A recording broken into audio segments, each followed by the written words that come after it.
So in this video, we're going to take a look at how we will go about approaching tracking all of your 10x efforts, whether that is the 10x body, what level you're at, but also your weekly workouts, so we can look at your rate of progression towards the next level of the 10x body. Now, we've already covered the program design, so now you should by now have your program ready. What we don't have yet is your baseline level of strength, right? So what we need to do now is actually test to see where you're at. And we will cover that exactly and more specifically in the testing video. There I will show you exactly how to get started, whether it's in the gym or at home, testing your basic level of strength so that you can get started. So you also know what exercise, what load you should be using for each exercise in your workouts as we've designed them in your program. But before we do that, I want us to just take a quick look at all the things that you could track and that I highly encourage you that you should learn to track. So let's get started. So what are we tracking specifically? So we're going to track, number one, your 10x status. So what level are you at? But also the rate and magnitude of progress towards the next 10x fitness level. Remember, so the 10x body, we have the beginner, novice, intermediate, and advanced. What level are you at? So first of all, we want to know where are you at? What's your 10x status? And then also we want to be able to reliably and systematically track your workout progress over time, because we can be very confident that when we see incremental progress in your workouts, that's going to push you to the next level of the 10x body. So there's two components here. The first is data storage. Where do we put all the data once we have collected it? So in the testing chapter, we're going to be looking at your DEXA scan, but also then how do we track your workouts? So how do we take all that data and where do we store it? And so you will receive a 10x data sheet. Now, please understand, it's not mandatory that you use this specific sheet. You can track any way you like, any way that you think is going to be, give you the best experience. But we highly recommend using this 10x data sheet to both follow along in this video, but also to use in tracking your 10x body level. Then we talk about the second component, which is data sources. So where do we store all your data? That's a 10x sheet. And where do we get the data from? Which is really only two main sources. The DEXA scan, which is going to be testing your body composition level, as well as your actual workouts, which we will derive from either an exercise app or a video recording. So let's take a look at what that will look like. Okay, so starting with the first component, data storage, let's quickly take a look at your 10x data sheet. Now, I'm not going to go in depth in terms of how do we actually go about tracking every single element in the sheet now. We will actually be doing that in the testing and integration phase of your training. Then I show you exactly how I use the sheet for myself specifically. Okay, so two things that we want to store in the sheet. So data on your 10x body status. And in order for us to know what your 10x body status is, it's dependent on three variables. What's your power level? And so that's actually your first baseline 10x workout score, right? That will be measured in power. And then your muscle score and your body fat level. So that's going to pretty much tell us what your 10x body status is. And in case you didn't watch the 10x body video, I'm going to do a quick overview here, but I highly recommend that you go back and watch that video. So secondly, we're going to then look at the actual workout progression. How will you go about tracking progress in terms of your workouts over time? Now, you could use an app, and we do use an app, but for me, an app, there's always limitations with apps. It doesn't always show me the exact sort of trends that I would like to see. And so it's nice to have the flexibility in the sheet to be able to do that. I'm going to show you how we'd go about doing that. So what I recommend is, if you haven't done so already, download, locate the 10x data sheet, copy and paste it, make it your own, and then copy and paste that into a secure folder where you will be storing all of your 10x related data. So, and also you'll be using this spreadsheet throughout this training to get some practice. So a quick review on the 10x body, so you know what we're actually tracking, because remember, as I mentioned here, we're going to be tracking the 10x body status. In fact, that's the most important thing, isn't it, right? Why are we even doing this? We want to see, well, number one, where are you at? And so that we can set a goal for your the next most immediate level, but then obviously your long-term goal of where you really want to be stationed, right? So this is what it's all about, but we don't know if we don't track and if we don't gather the appropriate data in order for us to know that. So again, there are 3 parameters that we track: 1 functional, which is power, and then 2 structural components or anatomical components, your muscle mass and your body fat. Now, you can think about it this way. In life, we want to look our best, feel our best, function our best, and age as well as we possibly can. The 10x body really tracks 2 of those 4 categories very, very closely. So how we look is based on body composition, muscle mass and body fat, and then how we function is going to be based on our power to weight ratio. So remember, there's the 4-level continuum. Again, I highly recommend you go back and watch the 10x body for an in-depth review. But just remember, there are essentially 4 10x levels. It can get quite confusing if you don't know how to reference those numbers. But if you look at this distribution here, we have what we call a healthy novice with a score of 0. And then a standard deviation below that would be -1, or what we call a deficient beginner. And then here is what we have, a pathological beginner. But whether you're a pathological beginner or a deficient beginner, you get a score of 0. Either way, so you're just a beginner if you are anything less than healthy. And most individuals really start out as with some sort of deficiency, right? So the goal then is to go to healthy, become a healthy novice, and that gives you a score of 1. And again, one standard deviation above that would give us a score of 2, or a fit intermediate, and fit athlete, it's 2 standard deviations above the healthy mean, giving you a level 3, which obviously does take some time to develop. But you will function and look your best once you start entering into the fit intermediate or fit athletic state. Now, you can take power, muscle mass, and body fat and chart them across this distribution. In fact, that's what we do when we measure your overall 10x body level. Remember, the defining or the hallmarks of the 10x body pretty much comes down to your power, muscle mass, and body fat. A quick example of the different levels, just using body fat as an example, but of course there's power and muscle mass that we measure as well. This just gives you an example: beginner 0, novice 1, intermediate 2, advanced 3 for males, and for females also tracking in a very similar way: 0 for beginner all the way through to advanced at level 3. And so the thing we are tracking in the 10x sheet is your 10x body status. So 2 things. So the power score, which we will establish. In fact, let's just be very clear right now. Your power score is just simply your 10x workout, right? So when you do your 10x workout, we measure all your 10x workouts in terms of power. And so that score is what we use as your power level.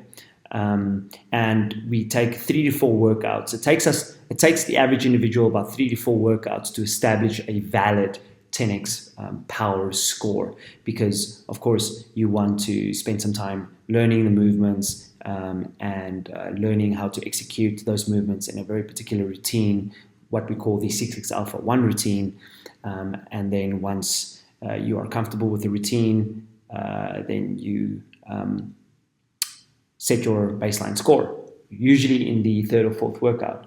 And then of course your body composition score, which is measured in lean mass percentage and fat mass percentage. Now remember, in this video, the purpose of this video is to show you what we track. The next video, the testing category, I'll show you exactly how we go about testing these things, but also how do we use the sheet to track the data derived from those tests. So this gives you an example of what the dashboard in your 10x sheet looks like. And so here, just quickly, you'll get your power to weight ratio score here, and then it will give you a body level score. And you can either do that using machines or at home or a mixture of both. Either way, around your fourth workout, we set a valid baseline power score for you, and then you get a body level score here. Okay, we then do the same thing with for your body composition. Obviously, we derive this data from your DEXA scan, and so essentially this is where we would put the most relevant data that we need to ascertain what level you're at in terms of the 10x body is body mass, lean tissue mass, and fat tissue mass percentage. And then again, you will get two scores here. You get a lean tissue mass score here based on your percentage. And again, the different values and how this is scored is all within the sheet, and that we will go through in greater depth in a later video. And so again, also then you get a fat tissue mass score here as well. And then these two scores combined gives you your body composition score overall. And then of course, your power score, which is 1 here, and your body composition score, these two variables together, they determine what level you're at. Now, of course, if you are 0, you'll be a beginner. If you're 1, that's novice. If you're 2, that's fit. And if you're 3, that's athletic.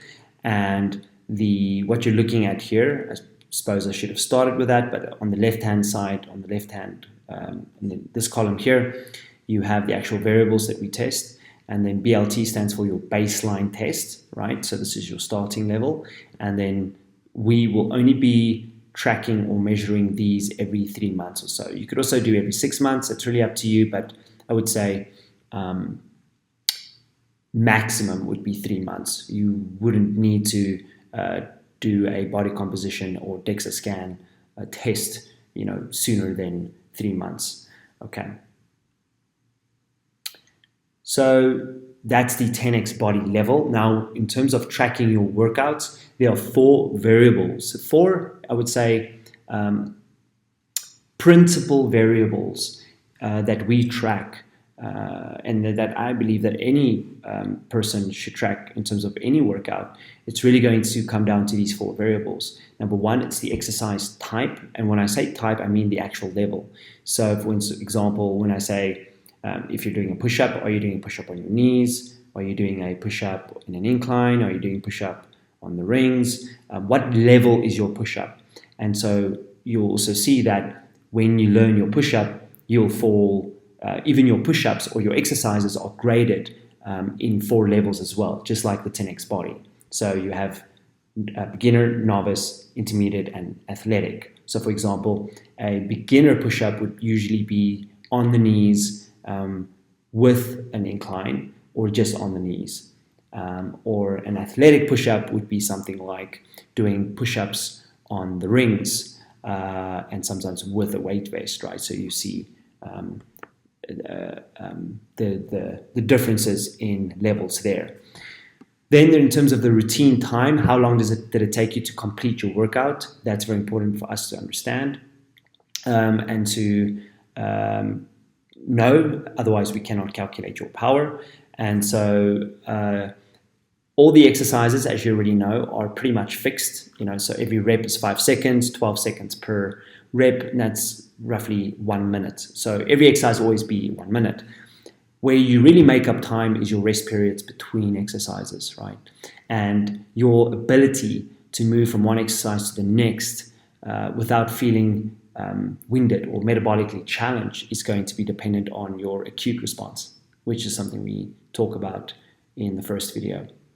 So again, if you haven't seen the very first video of the 10x method or the what the 10x body is, please go and watch those videos as soon as possible. Okay, so coming to volume. Volume is just the total amount of work. So the way we calculate your volume, as you'll see, I'll actually give you an example in a second, is we take your total amount of exercises and reps and the load, and we get your total work, total volume for the workout. But you also have what you call set volume and rep volume. So what's the total volume per exercise set? And also then we have a rep volume, which speaks to the work quality of your workout. This is actually one of the most important things that we track, apart from power to weight ratio. So what is rep volume? A rep volume demonstrates to us the average intensity per rep, right? So if you did 100 reps and your, let's say let me give you an example of what that actually looks like. So power, so with these variables, routine time and volume, we can derive your power by simply, if we know your volume of work, we divide that by the amount of time it took you to complete this work. This gives us a power value, and you'll have two. There's an absolute value, so what's the total power output, load volume, so the total workout volume divided by your routine time, and then relative volume would be basically is a function of your absolute power divided by your body weight, and that gives us the score we're most concerned about. So this gives you an example of what how we track a workout in the sheet. Now keep in mind, I'm constantly evolving things, so if it doesn't look exactly like this in the sheet, it's going to look something very similar. Still, we have the most fundamental elements in every sheet, no matter what. So first of all, the way you track your workout. So that day, we know what's the day, what's the date of that workout, very important. You can also put a note in the particulars of the time of day if you'd like. Here is your body weight in that day, and then here is the total time of your workout. So let's say it was 10 minutes. And here we have the exercises. So as you can see, here is circuit number 1, a squat, a pull, and a push. And then round 2, or circuit number 2, a squat, a pull, and a push. Now you can specify actually, and we'll do this later in the testing video, but then I will show you exactly, that regardless of what workout you're doing, you're always going to follow this trend where you're doing some kind of a squat movement. It could be a bodyweight squat, it could be a leg press, a pull-up, it could be a dip. So a dip would be a pushing movement. So either way, doesn't matter what exercise you're actually doing, it's going to be in this order. Then we actually give each exercise a load value, and I'll show you how we derive that. But of course, if you're doing, let's say for example, a machine and you're doing a leg press and your load is 120 kgs, well, 120 would go here. Then you have the unbroken reps, and then we have the total reps, we have time and attention, and then we have the volume. So what does that all mean? Now, unbroken reps is very important. This shows us when you selected the load, let's say, for example, it was 120 kgs, right? Let's say you were able to do only, let's say you did 13 reps without any interruption, then you get a score of 13. But then because that exceeded 12, then your total reps was 13 as well. But for example, let's say, here's a good example, using the squat as well. Let's say you stopped short of 1 rep of your target, which is always 12, right? You would then say, okay, you actually couldn't do 12. But remember, we always want to do 12, even in the second round, right? So even if you did 9 here, you would still then take a break, a rest, pause, and then do 3 extra reps until we get to 12. So this will always be 12 or more.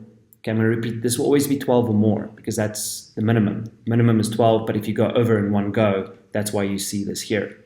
If you, for example, if you fail at 9, then what you do is obviously this indicates that you failed at 9, but then you did rest, pause for 5 to 15 seconds, and then you did the remaining 3. But always we calculate the volume based on this column here. Okay, so if you take 46 times 13, it gives you the volume here. Time and attention is essentially just the rep times the tempo. That's where this value comes from. And it's always going to be the same because the tempo is always controlled. And then we have your total volume. Okay, total volume. That's the total amount of work for this workout. Now, in order to get your power value here, by the way, your total rest is also automatically calculated. So it basically takes the total time workout, the time and attention, and gives you more or less your total rest time. You don't actually have to track your rest in between and count that. All you have to do is just know your total workout time. and stick to a 5-second rep cadence, more or less, and then this will be calculated for you. Okay, so then moving on to power. So the way we get your power score is very simple. As you can see here, you take your total volume, divide that by 10, giving us 220. Now, an even more interesting value than your absolute power is going to be your relative power. Relative power is your power divided by your body weight. So if we take 220 divided by 51, we get 4.3. Now, if you remember, the score that you want as a, let's say, as a female to be intermediate is between 5 and 7.5. Or if you want to be intermediate as a male, you want to be between 7.5 and 10, for example. And so then every workout you do, you're trying to improve this number. Now, just quickly, I want to talk about another very important variable here, and this is what we call the work quality. So work quality is if we take the total amount of reps you did in this workout, let's say you see it's 74. We divide the total amount of volume by 74. This gives us the average intensity or load, the average load per rep, and the higher the better. Okay, so work quality should improve. So what are you looking at when you're doing your workout? Your total time should come down. That should increase your power. Okay, so 3 ways you can improve your power. You can do the exact same amount of volume, but the way to improve your power is that your total workout time has to come down, independent of volume. Okay.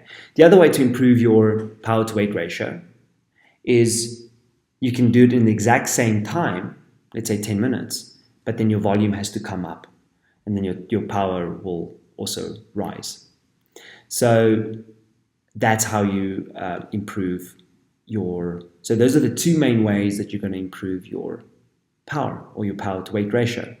Also keep in mind, what will improve your power to weight ratio is not just going up in weight, but going up in reps. So volume, you can improve your volume in one of 2 ways. Okay, pay attention, because you can go up in load. As you go up in weight, your volume will go up. As you go up in reps, your volume will go up. Sometimes they will both go up. So sometimes, let's say, previously you did 120 kg as a leg press, then you did 13 reps. Now you're doing 130 and you did 13 reps. So your load goes up, your volume goes up. Or your load is, for example, I keep doing that. So your load is the same, 120, but instead of 13 reps, you did 15. So you got 2 extra reps. Either way, that will improve your volume. Okay, so that's how you would calculate that. And every workout, so you'll see when we do in the testing, but you will actually use a tracking app while you're working out. And then after your workout, you can come to your computer and then insert these values into your sheet. Okay, so that's your 10x data storage. We looked at how you would where all your data would live, and it would live in 2 main places. So 2 things that we're concerned about in the sheet is what's your level, and again, how do we track your routines over time, which we just looked at. Now, where do we get your data from? Okay, so 2 main sources. Let's quickly take a look at them. So the first is your DEXA scan. Okay, so your DEXA scan, no matter where you get your DEXA scan done, it has to report on the following direct variables. So when I say direct, these aren't things that are calculated. These are things that are going to be directly measured in the actual scan.